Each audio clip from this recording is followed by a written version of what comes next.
Nii. Vaatame siis üle, et kus me siis selles põhikooli lõpetamise ja vastuvõtu protsessis hetkel oleme. Et siin ajajoonel on näha, et me oleme siis selle ajajoone vaatest jõudnud kenasti siia keskele. Ja hetkel on 5. juuni ja vastavalt siis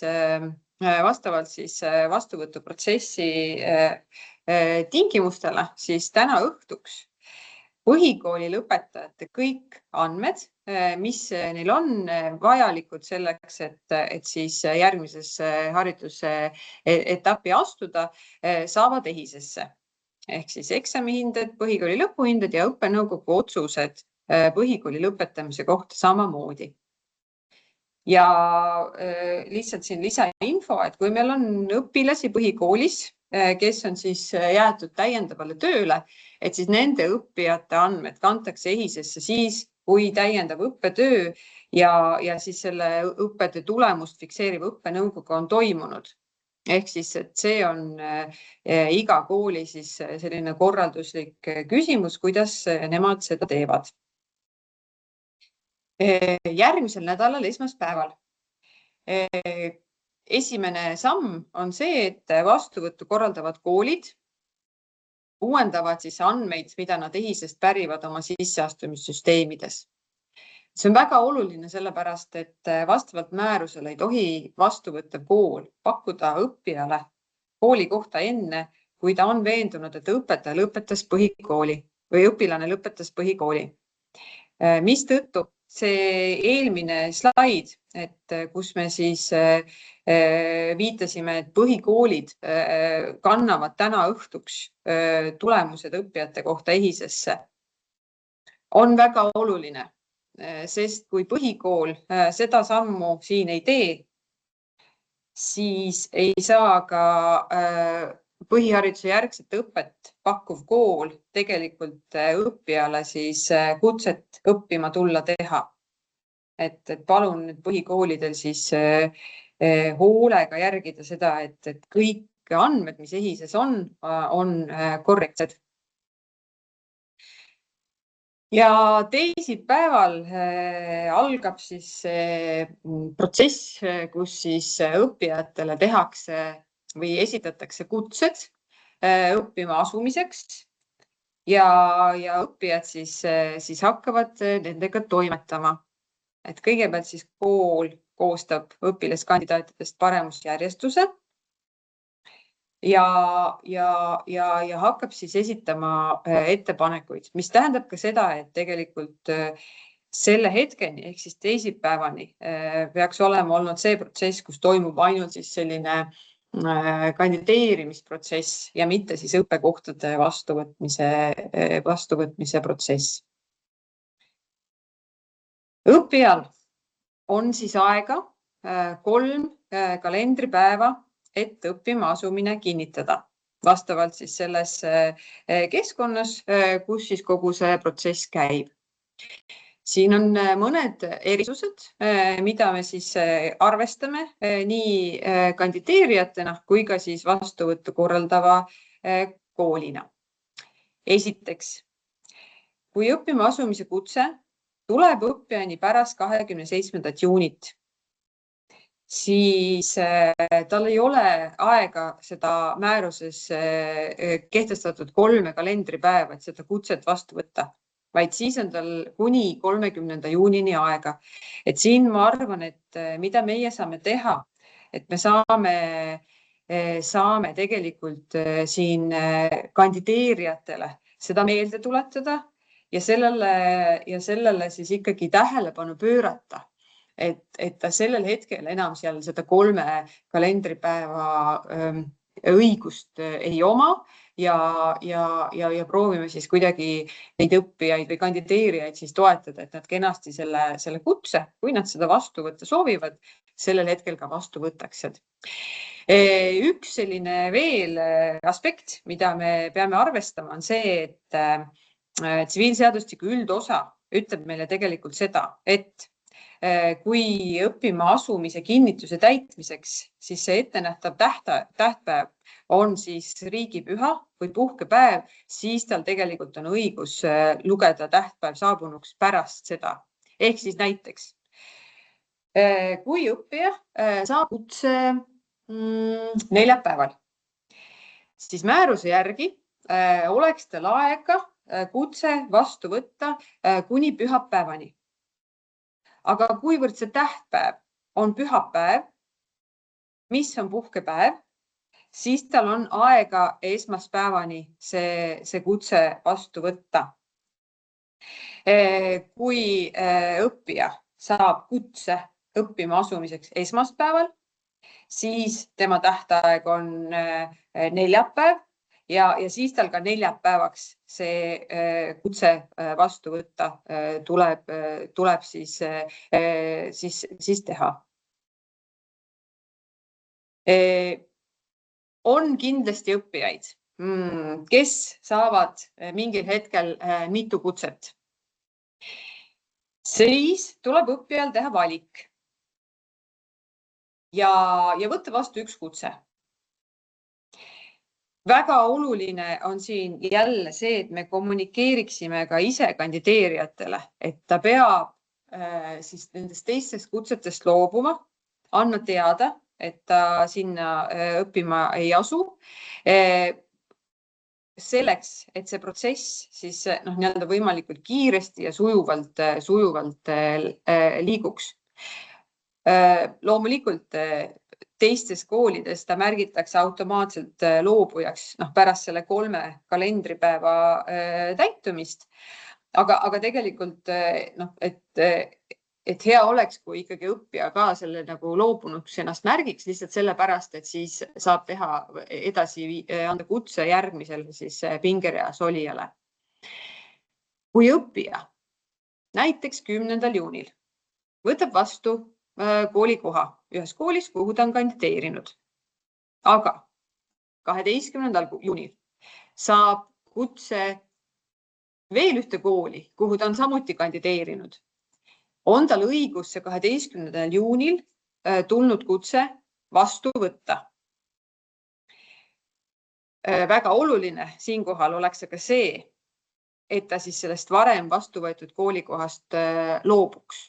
Siis sellest koolile teatades.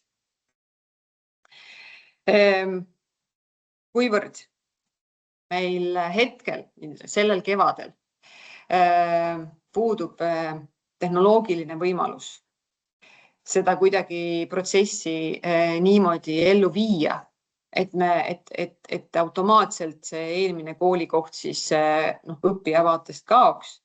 Siis jälle, et siin on tegelikult oluline see kommunikatsiooni ja õpilaste nõustamise osa. Et me siis tegelikult annaksime õppijatele teada, et kui oluline see on, et nad korraga seda ühte koolikohta siis enda jaoks hoiaksid ja mitte siis rohkemat. Põhivastuvõtt saab läbi 30. juunil. Ja põhikooli järgset õpet pakkuvad koolid arvavad siis need õpilased oma kooli nimekirja, kes siis selle põhivastuvõtu käigus on siis õppima tuleku kinnitanud. Ja 7. juuliks kannavad siis koolid õpilaste andmetehisesse. Ja siin tegelikult ongi nüüd see koht, kus me tegelikult saame siis teada, et kas iga õppija on nii-öelda fikseerinud ära ühe koolikoha enda jaoks või on siiski siin juhtunud olukord, kus üks õppija siis justkui hoiab kinni mitut koolikohta, ilma et ta tegelikult saaks siis mitmesse kooli õppima asuda. Selleks, et seda olukorda oleks võimalikult vähe, ongi oluline, et me siin siis kogu selle põhivastuvõtu protsessi jooksul seda õpilastele rõhutaksime. Ja miks see 7. juulil on oluline, et nende õppijate andmetehisesse jõuaksid, on see, et sellest hetkest alates kohalikud omavalitsused hakkavad seirama oma laste siis seda staatust ja tegelikult juba hakkavad siis tegelema nende lastega, kes ei ole saanud kohta põhikoolijärgses õppes või ei ole avaldust esitanud. Et me ei taha seda jätta sinna nagu sügisesse, vaid tegelikult, kui me siin reageerime, siis me tegelikult saame neid õpilasi aidata ja suunata neid jätku vastuvõttu. Ja siin ongi siis see, et tegelikult selleks, et EHIS-esse neid andmeid viia, tuleb siis need protsessid seal läbi teha ja tegelikult ma panin siia ka selle juhendi, mis asub siis siin välja toodud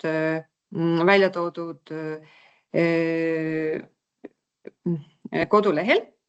Ja kogu selle protsessi juures on tegelikult ka EHIS-e kasutajatugi valmis siis kiiresti ja operatiivselt siis aitama neid, kes selle juures mingit nõu vajavad.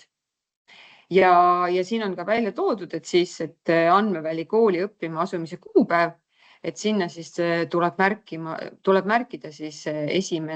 september 2026. aasta.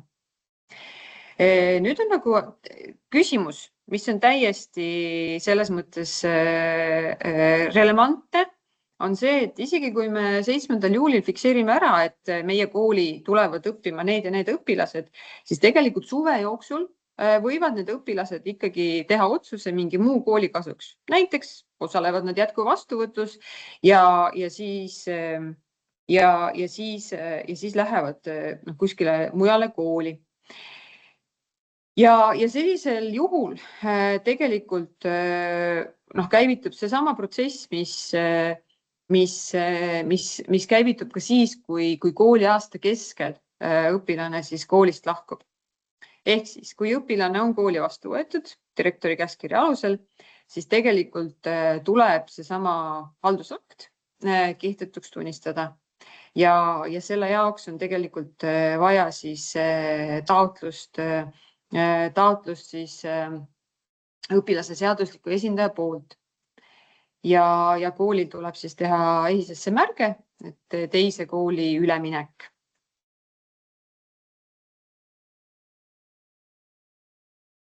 Ja tegelikult siis, kui meie põhivastuvõtt on läbi, siis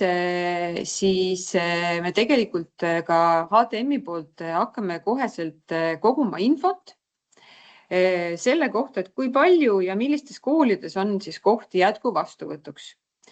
Et see info saab olema koolide kodulehel, aga meie omalt poolt tegelikult viime ka siis läbi küsitluse põhikooli järgset õpet pakkuvate koolide seas.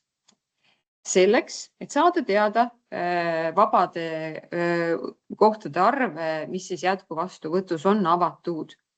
Et me saadame 19. juuni infokirjas siis selle küsitluse lingi ja kindlasti viitame neile ka oma veebiseminarides. Ja me paneme siis 7. juuli seisuga selle küsitluse tulemused ka, et vabade kohtade arvu siis HTM-i kodulehele. Me kindlasti kommunikeerime seda ka õppijatele, et sealt nad saavad siis selle ka kätte.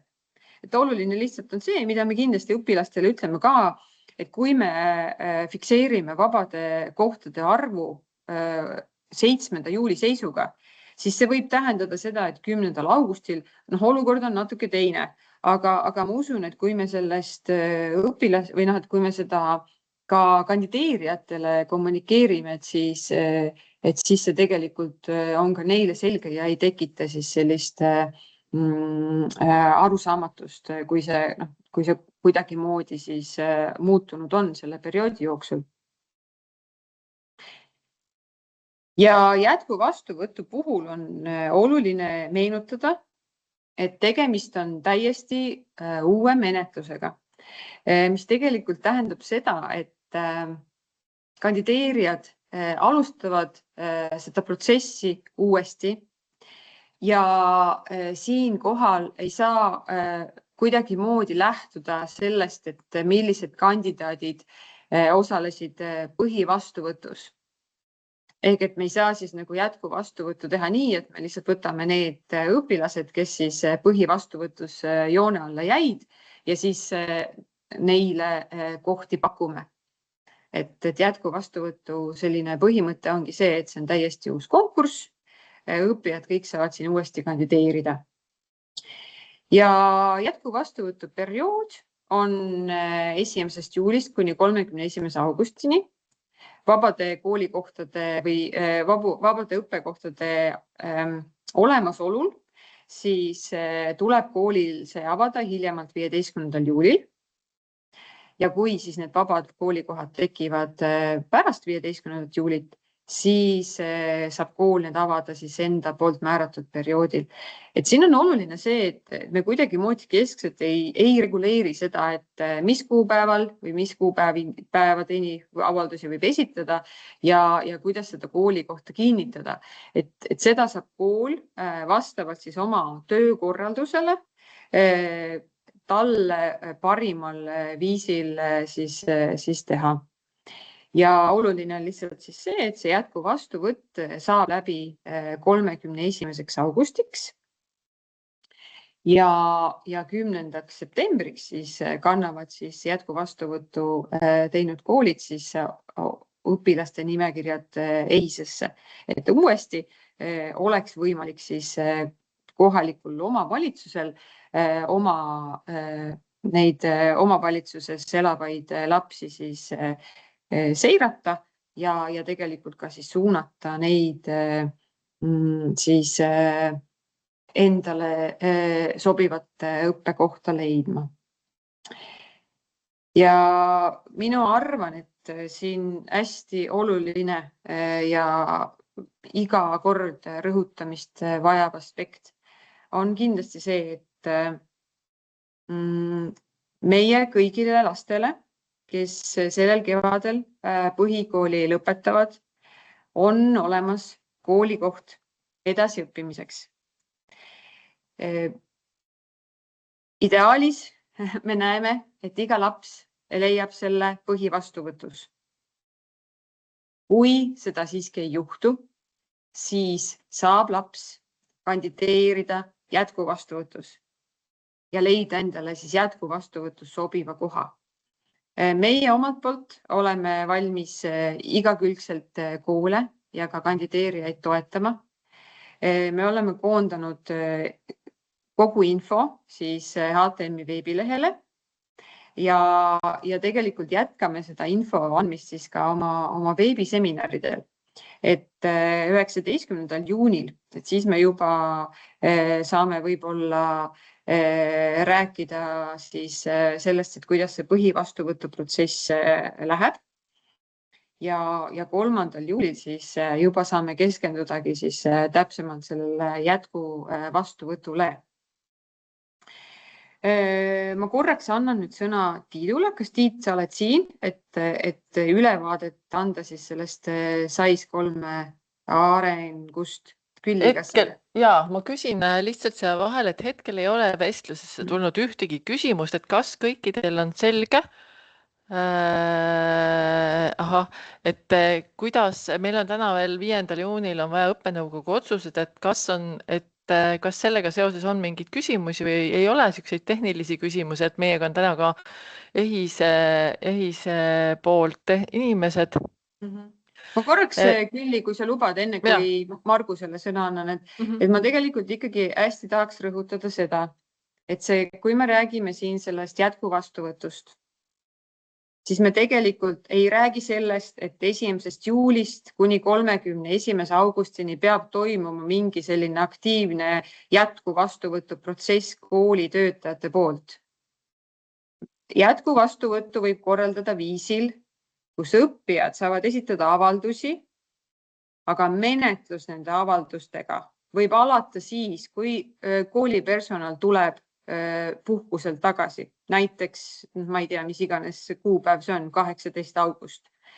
Et me kindlasti ei eelda, et terve suve oleks keegi seal olemas. Jah, loomulikult lõpetaja ootab vastust. Ja tegelikult see ei erine nagu mitte kuidagi teistest protsessidest, kus ütleme siis nii, ühe osapoole huvidest tulenevalt teine osapool võib-olla on natukene ebasoodsamas positsioonis, aga endiselt kooli personalil, kooli meeskonnal on õigus suvel puhata ja me loodame, et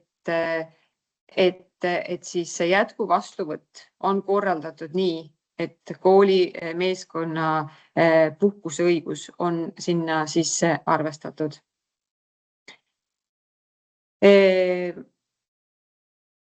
Margus, kas sa saad vastata, siin chati on tulnud küsimusi või Riin alustad selle 5. juuni osas, et siin on nüüd järjest tuleb küsimusi. Ei, välja trükkida tunnistusi praegu ei pea. Et kui te olete hinded ja otsused EHIS-esse sisestanud ja siis on sellega meie vaatest kõik korrektne ja tegelikult tunnistused saate te välja trükkida nii, kuidas teie kooli siis see tööprotsess ette näeb, et Margus siin on selle ka siia välja toonud.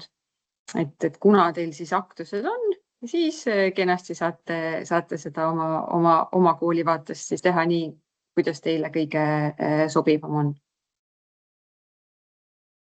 Siis on teine küsimus veel, et kas siis 2 õppeaasta 10. klassi õpilased on korraga 10. klassis EHIS-es? Nii, ja vaadake seal, Margus vastab ka. Et klassivahetuse saab seada lisafiltri kuupäeva, et neid siis eristada. Et Margus, äkki sa tahad suuliselt korra kommenteerida ka? Ega ma rohkem väga palju ei saagi kommenteerida, lihtsalt just nimelt me teadsime, et see probleem tuleb, et õpilased on nüüd nimetatud vanad ja uued õpilased on koos ühes klassis, et siis õppima asumise aja kuupäeva järgi saab eristada seal, et varasemalt, hilisemalt, et neile vahet teha, et mitte nad kõik korraga ei liiguks edasi kogemata siis järgmisse klassi, kes juba on viidud neid. Ja, et siin on Mairilt on nagu väga hea küsimus, et tõepoolest, et kui 9. juunil ei ole õpilase lõpetamise kuupäeva taga, et siis ei tohi talle kooli kohta pakkuda. Küll aga me võime olla kindlad ja Margus noogutab ka, et süsteemi vea taha kindlasti see ei jää. Et siin on oluline nüüd meie põhikoolide toimetamine on väga oluline. 8. juuni tegelikult ongi selleks hetkeks, kus me palume väga, et põhihariduse järgset õpet pakkuvad koolid vaatavad üle oma kandideerijate nimekirjad. Kui te märkate seal mingit anomaaliat, et mõnel õpilasel ikkagi seda otsust seal põhikooli lõpetamise kohta ei ole, et palun andke teada, et me saame siis ka operatiivselt vaadata, et milles see probleem võib olla ja saame veel selle 8. juuni siis toimetada sellega, et kõik need kenasti seal olemas oleksid. Praegu on loogika, kus me kuvame välja õppenõukogu otsuse kuupäeva juhul, kui on tunnistusele kantud nii otsuse number kui otsuse kuupäev. Et siis kuvatakse välja ja praegu ma vaatasin andmeid ja praegu on see kuupäev olemas umbes pooltel alles. Nii et on veel märkida tarvis. No meil on veel tegelikult ka tänast tööpäeva natuke veel alles, et loodame, et need kenasti sinna tulevad. Aga kindlasti, et me ise enda poolt ka 8. juunil esmaspäeval oleme siin valvel ja reageerime siis ka kiiresti.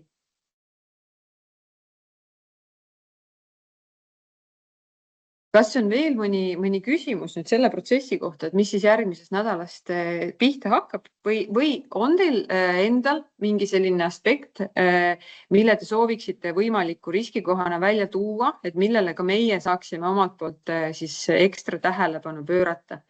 Et ka see on väga tänuväärne meie vaatest, kui te sellele kuidagi saate siin osutada.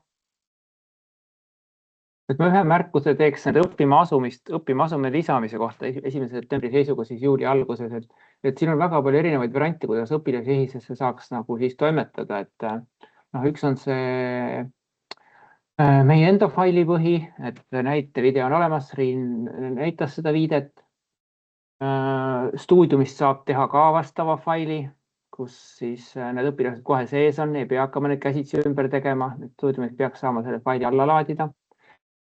Kolmas variant on see, et kuna meil on ka Arno koole päris palju, vaatasin umbes 70 kooli on, kes on Arno kasutajad, siis nendega on selline lugu, et nemad otse EHIS-esse neid laadida õpilasi ei saa.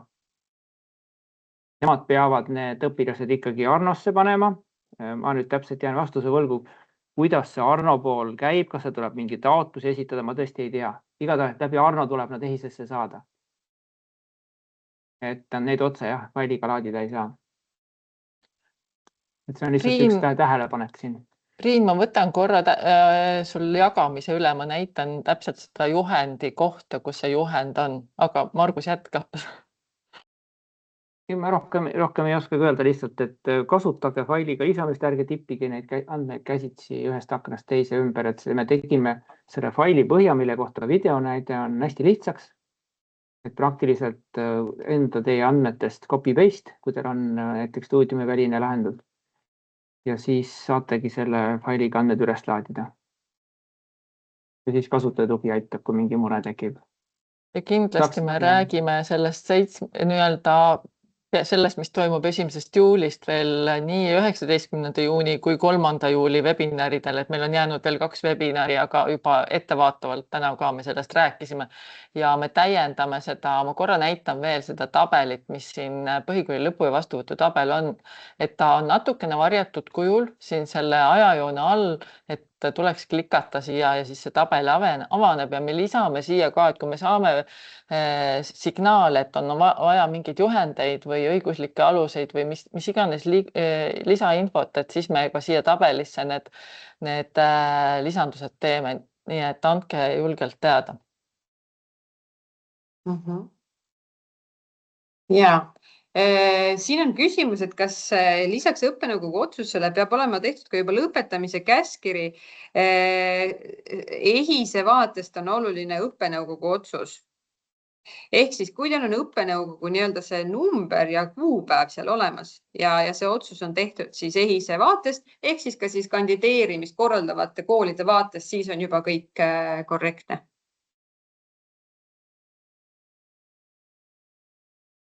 Ja siin oli ka kirjas, et keegi, kes ütleb, et kui puudub info, siis õppijate kohta SAIS-is, et siis Marit on siin öelnud ka, et julgelt palun võtke SAIS-i kasutaja toega ühendust ja meie saame siis juba uurida, et milles see mure võib olla.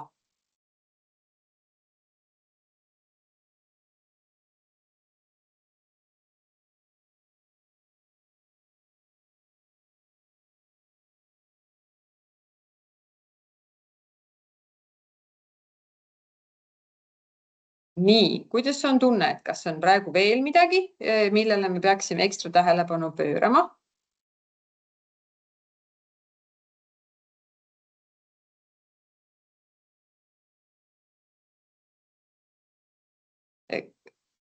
Kui ei ole, et siis ma arvan, et meie omalt poolt soovime jõudu. Nüüd siis kohe Piret vastan sellele küsimusele ka, et kõikidele nendele koolidele, kes siis seda kandideerimisprotsessi veavad, omalt poolt oleme valmis abistama kõikide nende aspektidega, kus me abiks olla saame. Ja ma arvan, et kui me siin ikkagi rahulikult selle protsessiga teele läheme, et siis ma olen täitsa kindel, et me saame sellega kenasti hakkama. Et Piret, et see SAIS-i puhkepäevade arvestamine, et see on täpselt nii, jah, SAIS arvestab, SAIS, see Mari, okei, Kristi ütleb, et ei arvesta. Okei, et igal juhul seda ma tean, et siis mõned muud kandideerimissüsteemid arvestavad. Me korraks, Piret, võtame selle oma meeskonnaga arutusele, et kuidas me siis seda viidatud seadust siis siin arvestada saame, aga väga hea küsimus, Piret, aitäh. Ja siis anname sellest teada.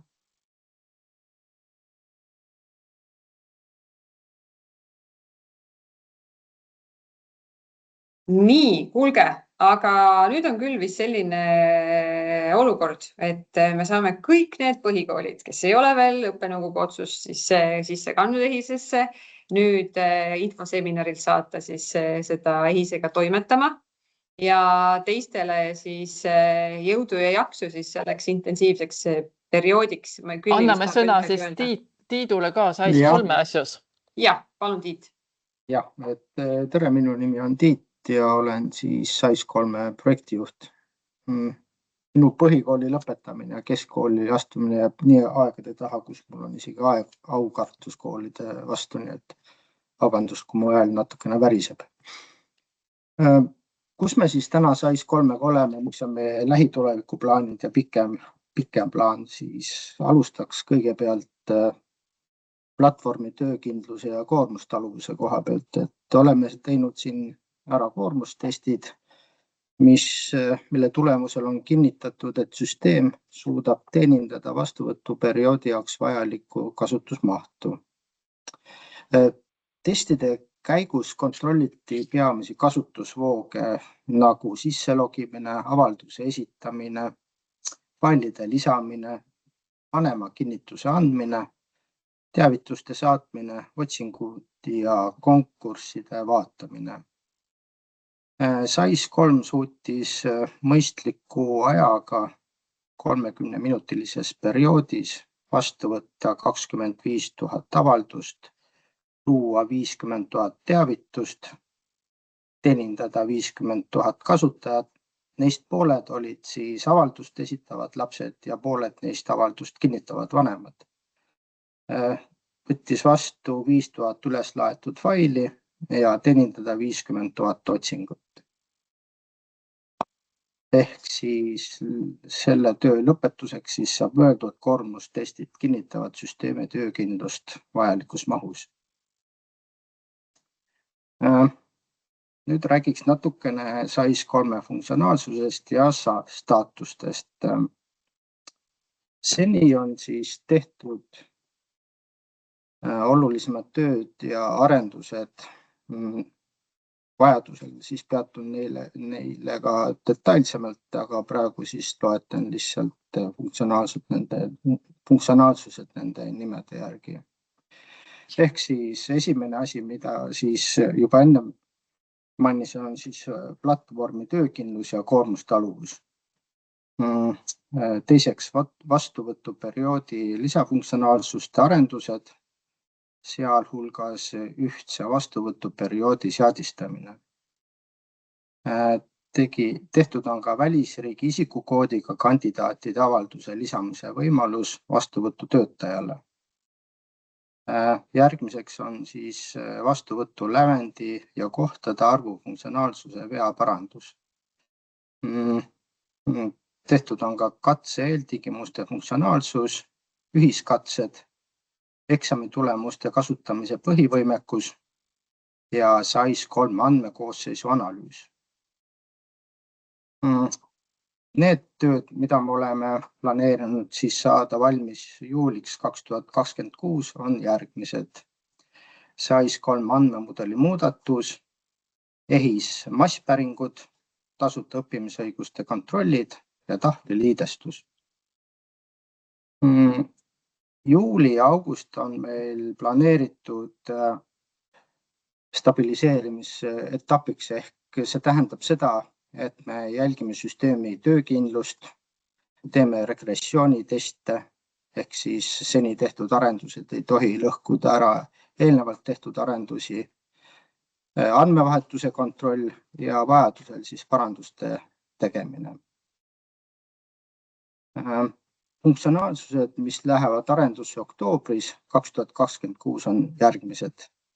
Ettevalmistav õpe, pingeridade avalikustamise seaded, lõppenud konkurssidega seotud tegevused ja kandideerimise järjestamine eelistuste järgi.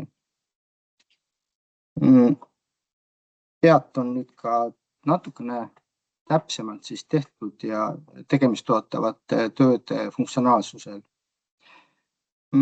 Platvormi töökindlusest ma juba rääkisin, aga võib-olla siis sellest täpsemalt, et mis selle töö eesmärk oli.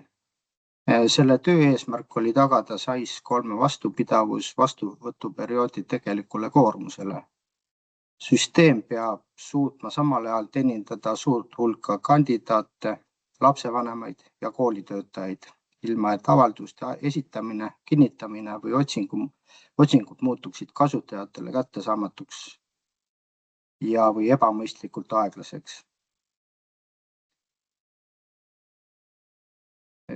Ühiskatsete minimaalne funktsionaalsus on valmis ja küll veel testimisel. Ühiskatsete funktsionaalsuse eesmärk on toetada olukordi, kus mitu kooli või mitu konkurssi kasutavad vastuvõtus sama katset või sama hindamisloogikat.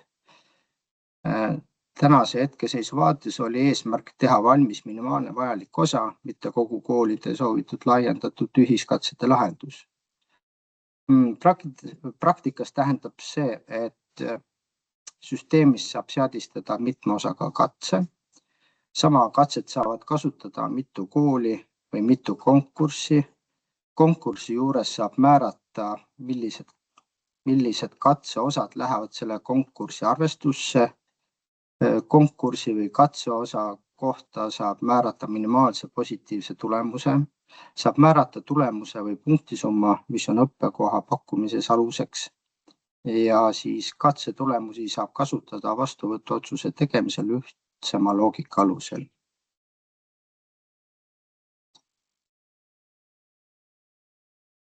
Kolmas funktsionaalsus, eksami tulemuste kasutamise põhivõimekus.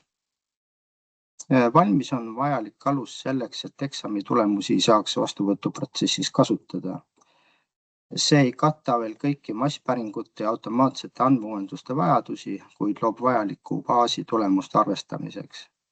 See tähendab, et süsteemis on olemas põhivõimekus kasutada kandidaadi tulemusi vastuvõtuotsuste tegemisel. SAIS3 andmekoosseisu analüüs. See on teostatud. SAIS3 on EHIS alamregister, seetõttu peavad SAIS3 kogutavad ja edasiantavad andmed olema vajalikud vastuvõtuprotsessi jaoks ning kooskõlas EHIS põhimäärusega. Ehk siis SAIS3 andmemudeli muudatus, mis nüüd on planeeritud järgmiseks tööks, siis selle mõte on see, et kõigepealt tuleb korrastada see, kuidas SAIS3 kandidaadi haridusandmeid hoiab. Eesmärk on tagada, et EHISest saadud hinded ja seotud andmed oleksid seotud kandidaadiga, mitte iga üksiku avaldusega.